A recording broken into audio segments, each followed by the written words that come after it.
Assalomu alaykum aziz obunachilar.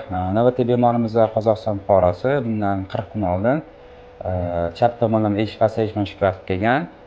Demak, chap tomonlama endoskopik timpanoplastika operatsiyasini bajarganmiz. Yoshlari 48 da. Hozir qayta ko'rikka kelib bitta tekshirib ko'ramiz. Operatsiya qulochidan endoskop yordamida bajarilgan. Hozir to'shadik. Mana qon izlari bor biroz va mana xalmas.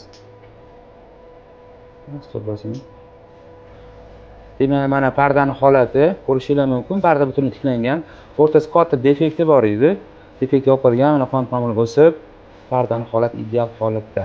Bor yo'q endi 40 kun bo'lgan. Biz bilamizki, pardani holati 6 oydan keyin baholanadi. Inshaalloh 6 oydan keyin bitta kelganlarda organlarni qilib sabunlashamiz. Kuningiz xayr bo'lsin, salomat bo'ling.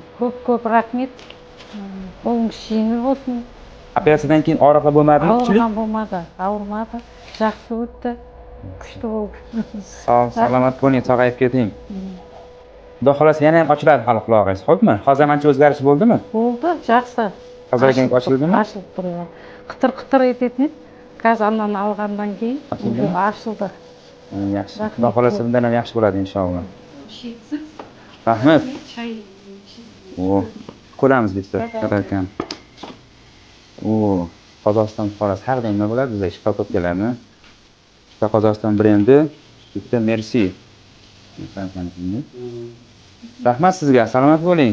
Sog'ayib keting, kasal bo'lmang. Rahmat. Qadar ko'chun rahmat, xayr bo'lsin.